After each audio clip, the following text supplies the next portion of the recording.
this tutorial, we are going to continue with differentiation. In the previous one, we just look at the chain rule. We also look at the general principle, and we look at the first principle. So we are going to apply them to solve this particular question. Now note that the differentiation rules or the methods are not isolated. They are there to help us to solve several questions. You can put them together to solve them. So without wasting time, let's get into it. The question is asking us to find the y dx of this particular two functions.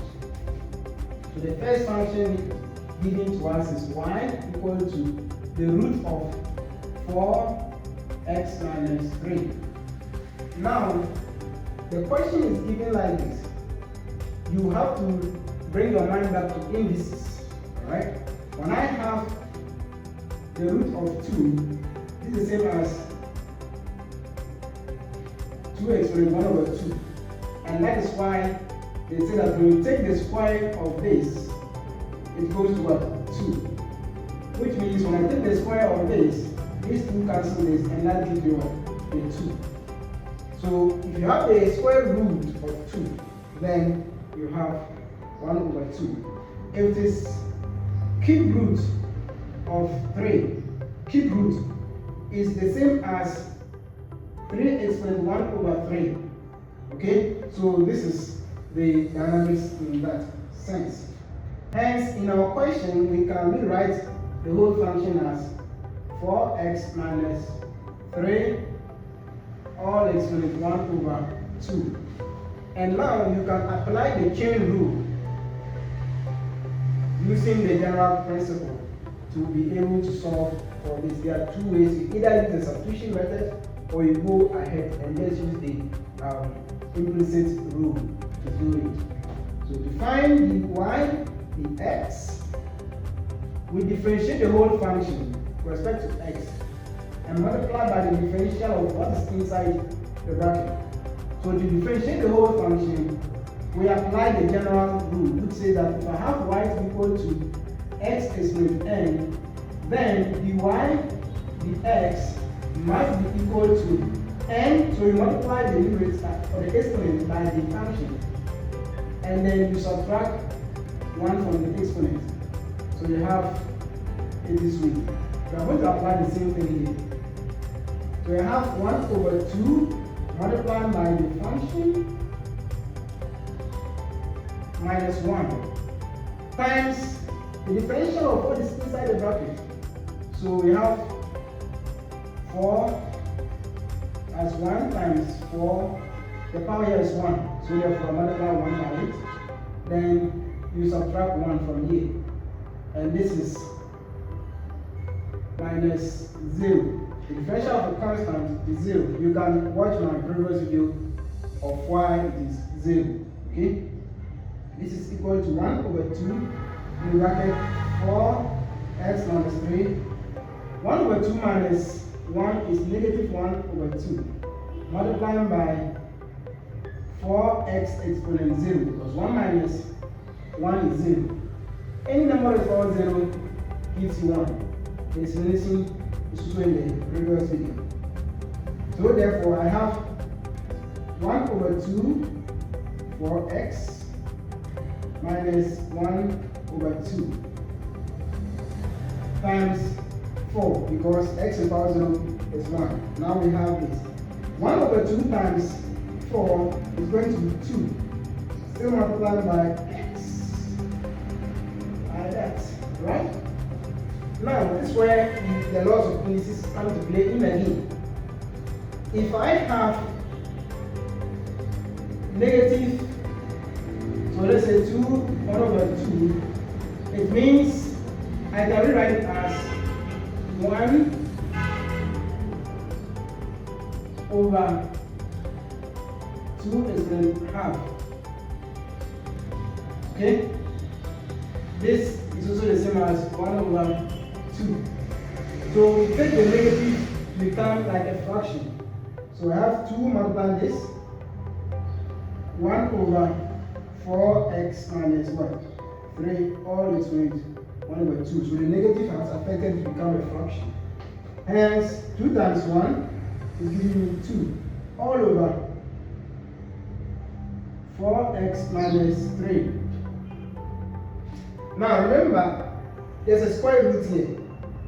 That's 1 over 2 becomes a square root. So hence, I'll take the square root. And this becomes what? A solution to this particular equation. Again, you can use the substitution method by saying that let what is inside here becomes u. And that in that case, we are going to use the formula dy dx is equal to dy du multiplied by du. That is still the chain rule. So we use this method to get it. Let's get into the next question. I don't want to waste my time. The video will be short. Please, if this is your first time visiting the channel, just give me a like, share, and subscribe so that YouTube can promote more of my videos to help other students like us. Now, the second question is this: y equal to 1 over 2 plus t squared plus length of x squared. This looks so complicated, right? You see that some masses look so complicated but so simple to understand. Because the question is asking us to what? Differentiate with respect to x. So in your question, anywhere there is no x, any term, we have how many terms here? 1, 2, 3. So any term that is not having x, it becomes what? A constant. Right? It becomes a constant. And the differentiation of a constant is 0. So simple as that. Hence we know this is a constant. Why is this a constant? Because the power is what? Or power of x in this function is exponent 1. Sorry, exponent 0. So the function becomes 1 over 2 t squared x exponent 0 plus length of x squared. This becomes 1. So any number that equals 0 is 1. Hence, this whole thing becomes 1 and you still have the same function, right? It doesn't change. And this we come to explain why the differential of this is for a constant. So we now find the y, the x to be equal to, we are differentiating with respect to x. So you multiply the whole thing by 0. 1 over 2 squared x 0 minus 1 plus differential of length. Differentiation of length says that you differentiate what is here, what is attached to the length, and divide by the same item. So differentiation of this is 2x 2 minus 1 all over x squared. So we'll divide by what is inside the bracket here. Now this whole thing is going to what? 0 plus, because 0 times the whole function is what? 0. And that explains why a constant differentiation is what? 0. Why a differentiation of constant is 0. Because this function multiplied by 0, the whole thing becomes 0. We assume this is a constant because there is no x attached to it. So we have decided to create x. It's knowing why it's a constant and why a constant is what? 0 when you differentiate it. Now this is going to be equal to 2x all on x squared.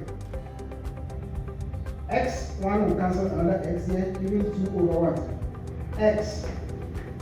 This is what you have.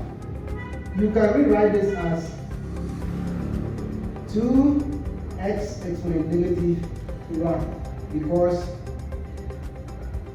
x is going to be the same as that. So we can rewrite it this way and then your answer. So that is how we solve this question. It was easy and simple. If you don't understand anything, please leave in the comment section and I will do it.